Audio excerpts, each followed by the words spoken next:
A homeless vet finds an unexpected bond with a lonely boy. But can he rebuild his life and confront his past? A story of second chances, redemption, and the power of connection. The sun hung low over Lincoln Park in Chicago, casting long, golden streaks across the cracked sidewalks and worn playground equipment. Beneath the sprawling shade of an old elm tree, 48-year-old Marcus Cole sat with his knees drawn up, a tattered army jacket wrapped tightly around his shoulders despite the late spring warmth. A battered duffel bag laid aside, stuffed with everything he owned. This patch of grass, this tree, it had become the only place that felt even remotely like home. He closed his eyes for a moment, letting the breeze graze his face, trying to forget the noise of the world that had long since forgotten him. That peace shattered with the sharp sound of a child's cry. Marcus's eyes snapped open. Near the playground, a small boy, no older than 8, stood encircled by 3 larger kids.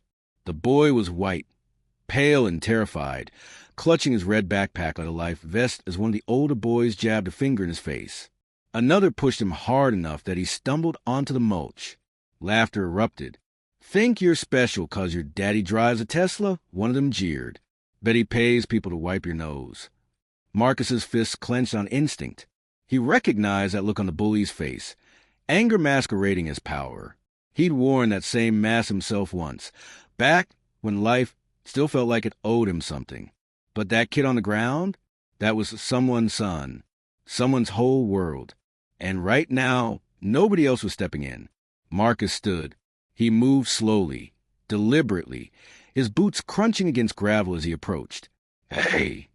His voice was rough, whether from years on the street and harder years before that. But it carried. The bullies froze. The tallest one, a gangly boy with a mop of greasy blonde hair, tried to recover. "What do you want, old man?" "Leave him alone," Marcus said, leveling his gaze at them. They didn't move at first, sizing him up, waiting for a weakness. But there was something unflinching in Marcus's eyes, something none of them could name. One by one, they backed off. "This ain't over," the lead boy muttered before they scattered like leaves. Marcus exhaled slowly, the adrenaline still sharp in his veins. Then he turned to the boy, still trembling on the ground. "You okay, kid?" he asked, voice softer now. The boy nodded, eyes wide with fear and something like awe. The boy's hands trembled as Marcus helped him up from the ground. His small fingers gripped Marcus's calloused palm with surprising strength, like he was afraid that letting go would somehow bring the bullies back. His knees were scraped, jeans scuffed and dusty, but he didn't complain. He just stared up at Marcus with big, watery eyes that said more than words ever could. "Thank you," the boy said quietly, clutching his red backpack to his chest like it was armor. "You don't need to thank me," Marcus replied, brushing the dirt off the boy's shoulder with a gentleness that seemed to surprise even himself. They were just looking for someone to feel bigger than. Don't mean what they said was true. The boy nodded, biting his lip. He looked around the park like he expected the older kids to still be hiding behind a tree or waiting to pounce again. His voice came out shaky but steady enough. "I didn't think anyone was going to help me." Marcus crouched so they were eye level. "You shouldn't have to go through that alone." There was a pause. The boy seemed to be trying to figure out whether or not he could trust this stranger, the man in the faded jacket with a beard starting to gray, the man who didn't look like he belonged to the neat, quiet world his family lived in. But the fear in his eyes began to soften. "I'm Oliver," he finally said. "Oliver Reed. I'm 8. Marcus gave a small nod. "Marcus Cole. I'm a little older than that." Oliver managed a faint smile, his first since the bullies had cornered him. "You used to be in the army?" Marcus blinked, caught off guard. "How'd you know?" He pointed at Marcus's jacket. The patch. Marcus glanced down at the old, faded insignia still barely stitched the sleeve. He hadn't even thought about it. "Yeah," he said quietly. "A long time ago." Oliver looked up at him with something new in his expression. Not just relief, but admiration. "That's cool," he whispered. "My grandpa was in the Navy."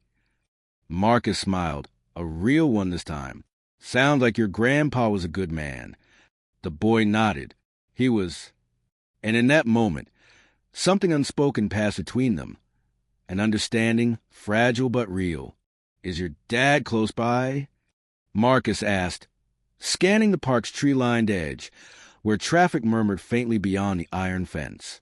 The late afternoon sun had shifted, casting golden shadows across the empty swings and scattered pigeons. Oliver clutched his backpack tighter and nodded, though there was a flicker of uncertainty in his eyes. He's picking me up. He's just late. Again. Marcus looked down at him, then up at the sky. Well, he said with a smirk, that gives us time to enjoy this 5-star bench. Oliver giggled. 5-star? Absolutely, Marcus said as he led Oliver back to the old wooden bench under the elm. Hardwood seating, panoramic views of playground disasters, and complimentary squirrel entertainment.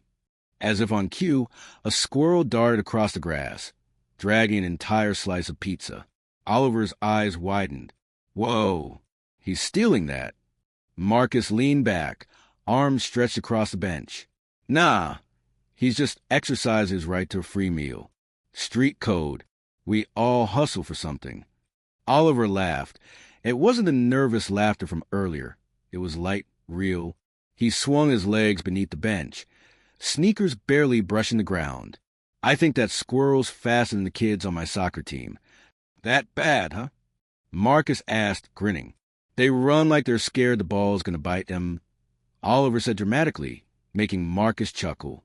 They sat like that for a moment, comfortable silence growing between them.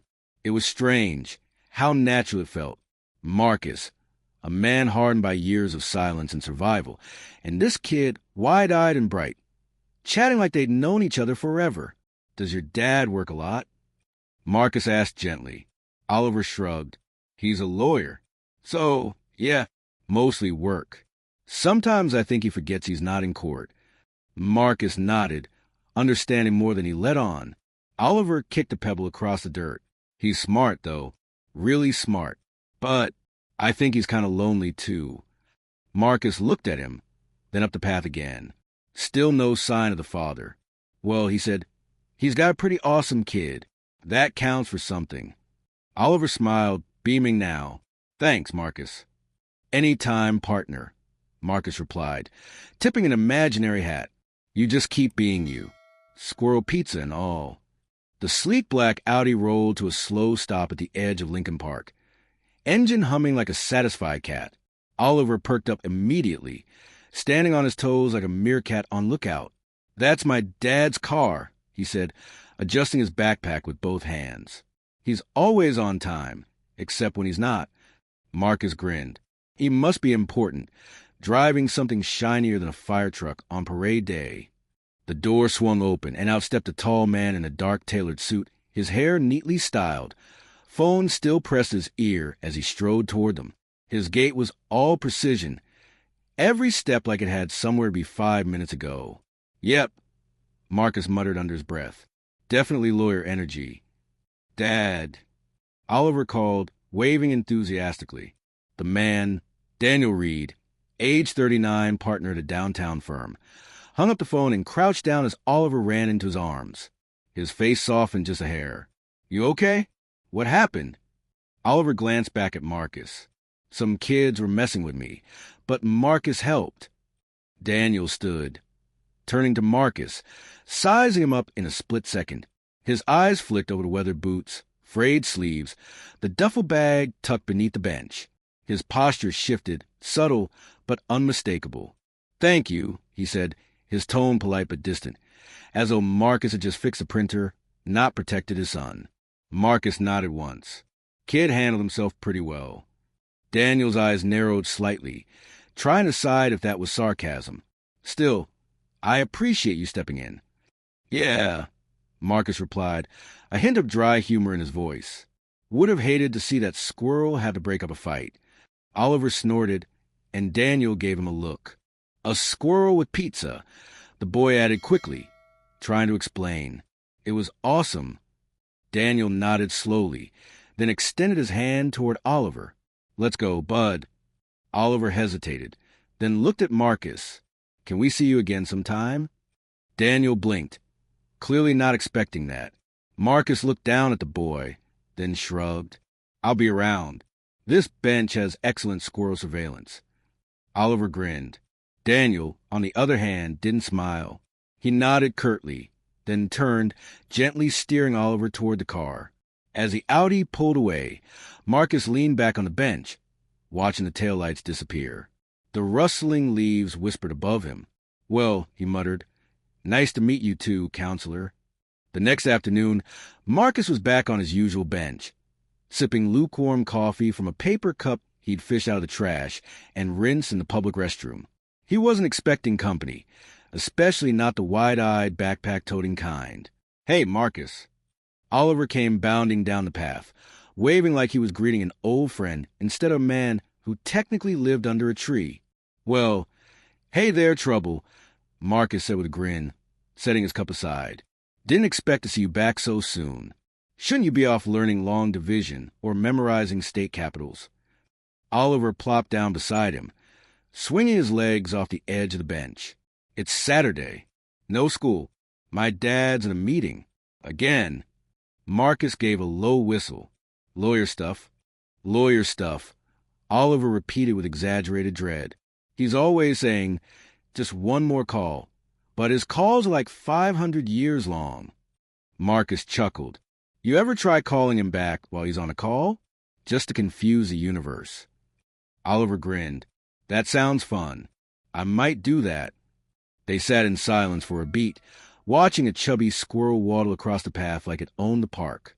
It paused, stared at them, then turned and darted off, tail flicking like it was offended by their presence. "Is this where you live?"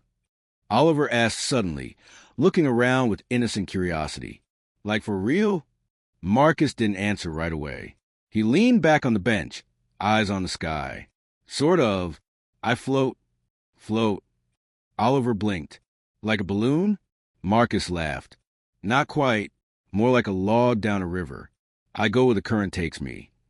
"Oh," Oliver said softly. Then, "Do you get lonely?" Marcus glanced down at him.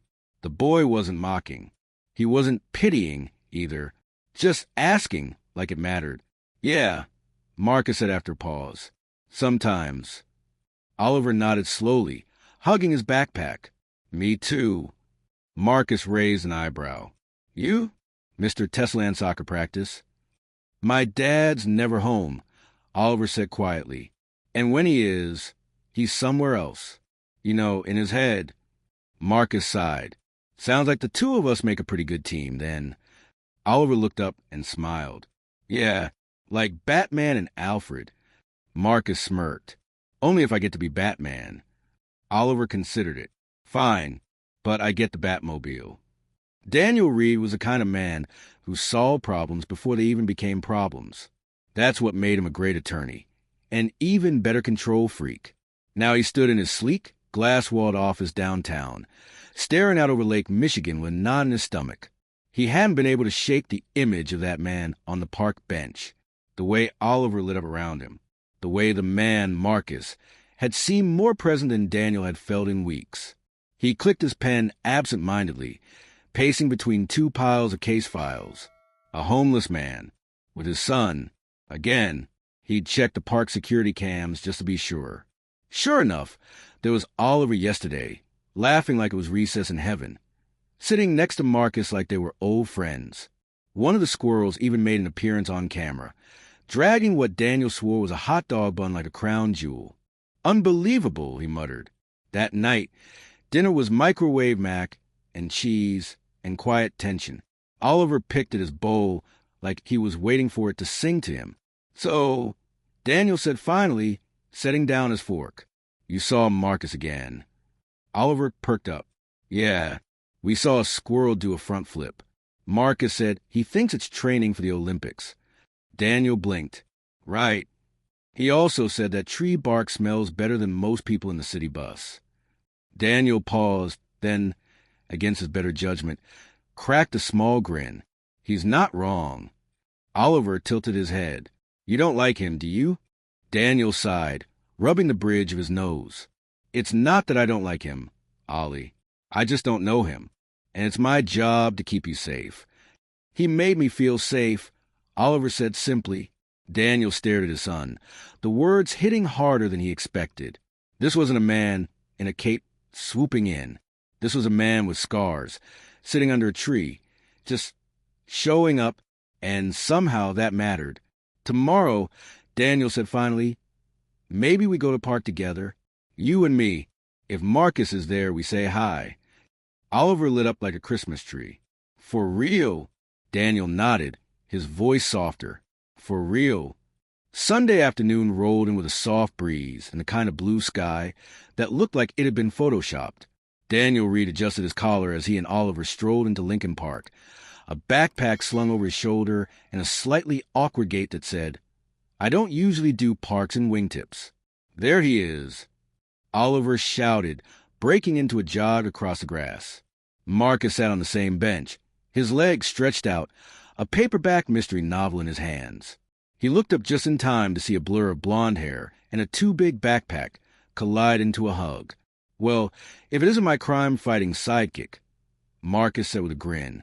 Back to patrol the squirrel perimeter? Oliver beamed. You bet. One of them tried to steal a granola bar out of my hand yesterday. Marcus widened his eyes. That's escalating. They've moved on to snack-based warfare. Daniel arrived moments later, clearly unsure how to stand. He gave a polite nod. Marcus. Counselor, Marcus replied, with mock formality. Glad you came back to the crime scene. Oliver fished a small rubber basketball out of his backpack. Want to shoot some hoops? He asked, looking between the two men. Marcus raised an eyebrow. That court still has that sad excuse for a net? It's more like spaghetti now, Oliver said, already jogging toward the court. Daniel watched him go, then turned to Marcus. I appreciate you watching out for him the other day. Marcus shrugged. Kid's good company. Smarter than half the city council, too. Daniel allowed himself a chuckle. You're not wrong. Never am, Marcus said, rising from the bench with a dramatic grunt. Well, unless I'm betting on the Bears. They joined Oliver on the cracked basketball court. The lines faded like old memories. The hoop leaned slightly to the left, like it, too, was tired of being dunked on by time. They took turns tossing the ball. Oliver insisted on calling out fake play-by-play like a sports announcer. Reed passes to Cole. Cole dodges a squirrel. Shoots from downtown. It's good. Kid's got talent, Marcus muttered as his shot rimmed out and bounced back. Daniel caught it. You sure? Looked like he got that from you. Marcus grinned. Nah, I just pass. Let the kid take the win. A week later, Daniel found himself doing something he hadn't done since college. Packing sandwiches. Peanut butter and jelly, neatly cut in triangles. 2 bottles of lemonade. A bag of chips. And because Oliver insisted, 1 chocolate chip cookie from Marcus. Because he deserves dessert too, the kid had said. Now they stood at the park's edge again, the 3 of them, Daniel in jeans, Oliver in full chatterbox mode, and Marcus already camped on the bench, like it was his front porch. Well, look who brought lunch, Marcus said, eyebrows lifting as he spotted the cooler bag. Told you, Oliver said proudly. He even made the sandwiches himself. No DoorDash involved. Daniel gave Marcus a half smile. I hear you're picky with your cookies. Marcus accepted the treat, like it was a rare delicacy. Listen, a good cookie can heal things therapy can't. They settled into shade of the elm tree, unwrapping sandwiches while pigeons hovered nearby like opportunistic waiters. Conversation started light. Oliver recapping an epic 3rd-grade spelling bee showdown, but then drifted toward quieter waters. Daniel cleared his throat. I've been thinking about what you said, about trying to move forward. Marcus glanced up mid-bite, chewing slower. That's so.